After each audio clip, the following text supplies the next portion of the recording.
마더와이즈 동행 7번째 주 셋째 날입니다. 과거에서 자유로워지기, 기도로 시작하기.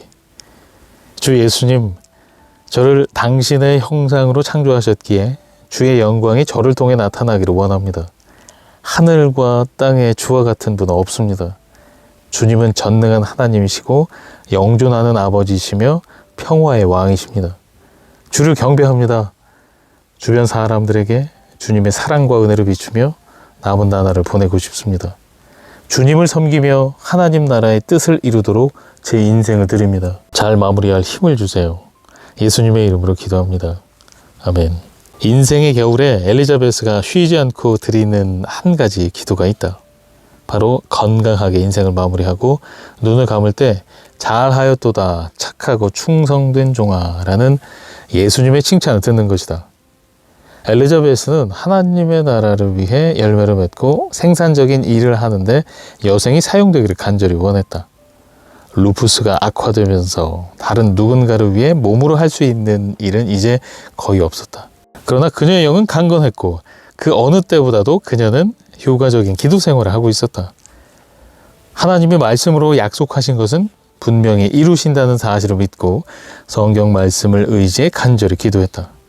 아직 생각할 힘이 있고 시력이 괜찮아서 앞을 볼 수 있을 때 자녀와 손자, 손녀, 목사님과 교회, 수많은 선교사님을 위해 날마다 간절히 기도하며 여생을 보내기로 했다. 힘이 없어진 손으로 크고 낡은 성경책을 붙들고는 사랑하는 주님께 모든 이의 삶에서 주님의 뜻을 이루어 달라고 요청하며 기도에 집중했다. 전도서 설교를 마무리하면서 솔로몬은 노년층에게 권한다. 지금 햇살을 즐길 수 있을 때 즐기고 항상 기뻐하라고 말이다. 시력이 약해지고 정신과 신체의 기능이 떨어지는 캄캄한 날이 곧 올 것이다. 지혜로운 사람은 미래를 내다보며 인생이 너무 짧아서 때를 놓쳐서는 안 된다는 것을 깨닫는다. 우리는 하루하루 최선을 다해 살아야 하고 시간이라는 소중한 선물을 허비해서는 안 된다. 2018년 뉴 잉글랜드 의학저널은 한 연구에서 연구 대상자들에게 한 개인의 삶에서 가장 생산적인 10년은 언제인가? 라는 질문을 던졌다. 대략 60대와 70대 사이가 가장 생산적이라고 답변한 사람이 가장 많았다. 그 이유는 무엇인가? 자녀는 모두 성장해서 독립했고 상대적으로 이용할 수 있는 시간과 돈이 많아져서 여러모로 인생이 더 편해졌기 때문이다. 그리고 이 시기의 노년층은 젊었을 때 이미 어리석은 실수를 많이 해보아서 좀 더 지혜로워졌다. 솔로몬은 이어서 노년층과 대비되는 청년층에게 관심을 돌린다. 9절 시작 부분은 자녀를 양육하는 부모라면 선뜻 받아들이기 어려운 조언이다. 10대 자녀에게 여기 자동차 키와 지도가 있으니 내 마음이 원하는 대로 눈이 시키는 대로 어디든 가보렴 이라고 말할 부모는 거의 없을 것이다. 그러나 9절 마지막 부분을 보라. 그러나 하나님이 이 모든 일로 말미암아 너를 심판하실 줄 알라. 우리는 일반적으로 젊은이에게 뭐뭐뭐 하지 않게 조심해. 바깥 세상은 위험해. 무슨 일이 일어날지 몰라. 라고 말한다. 그러나 솔로몬의 조언이 더 낫다. 인생을 즐기라. 하지만 의롭고 성결하며 경건한 길을 벗어나서는 안 된다. 솔로몬은 젊음이 얼마나 순식간에 지나가는지 언급하며 청년의 욕망으로 야기되는 근심이나 슬픔에 빠지지 않도록 행실을 주의해야 한다고 말한다. 불행하게도 우리 중에는 젊었을 때 내린 잘못된 결정으로 노년이 된 지금까지 구통과 자책감으로 힘들어하는 이들이 있다. 젊은 날에는 누구나 크고 작은 실수를 한다. 우리는 자기 자신과 하나님께 정직해야 한다. 그래야 과거에서 자유로워질 수 있다. 과거에 일어났던 잘못된 일이 나와 하나님 사이에서 벌어진 것일 수도 있고 아니면 다른 사람과 관련된 것일 수도 있다. 어쨌든 제대로 이 일을 처리하는 것이 중요하다. 실제로 잘못을 저질렀다면 성령님이 구체적으로 죄를 지적해 주실 것이다. 우리는 시편 139편에서 다윗이 고백한 것처럼 기도해야 한다. 우리가 죄를 지었다는 사실을 알면 하나님께 고백하고 그분의 용서를 받아야 한다.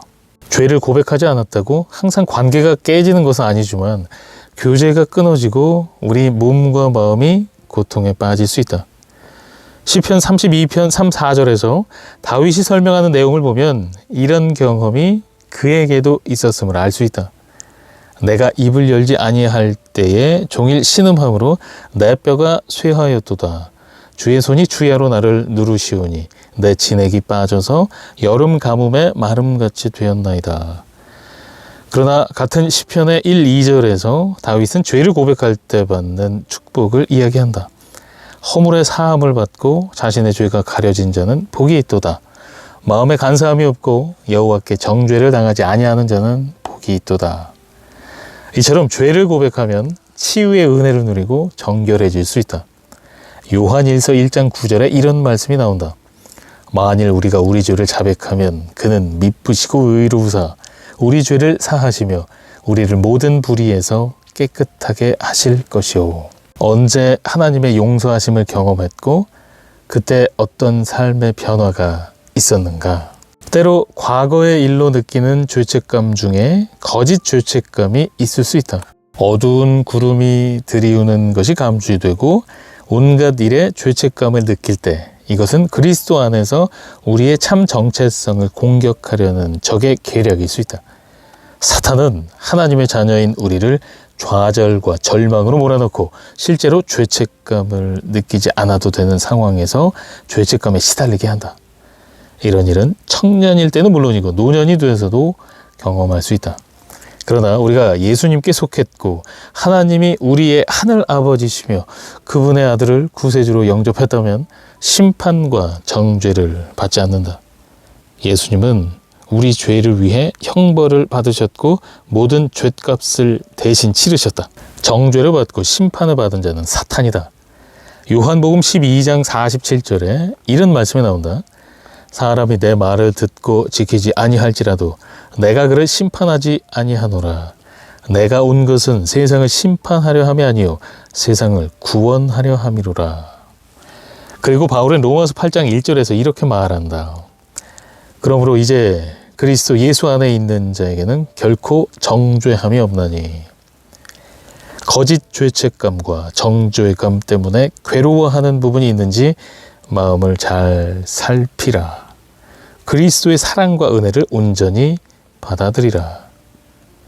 때로 우리는 다른 사람들에게 상처와 고통을 받았던 기억 때문에 괴로워할 때가 있다. 그러나 우리가 하나님께 많은 죄를 용서받았으므로 우리에게 상처 준 사람들을 용서할 줄도 알아야 한다. 예수님은 주기도문과 마태복음 6장 12절, 14, 15절에서 이렇게 가르쳐 주셨다. 우리가 우리에게 죄 지은 자를 사하여 준 것 같이 우리 죄를 사하여 주시옵고 너희가 사람의 잘못을 용서하면 너희 하늘 아버지께서도 너희 잘못을 용서하시려니와 너희가 사람의 잘못을 용서하지 아니하면 너희 아버지께서도 너희 잘못을 용서하지 아니하시리라.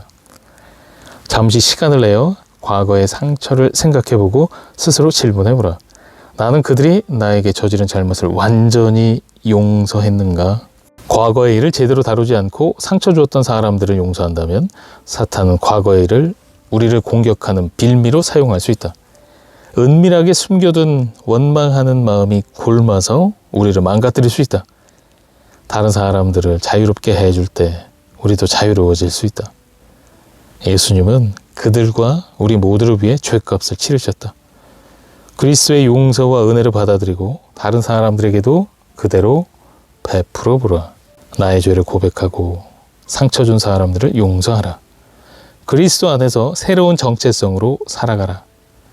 과거에 얽매여 살지 말고 현재 주어진 삶을 온전히 누리며 인생의 겨울을 최대한 값지게 살라.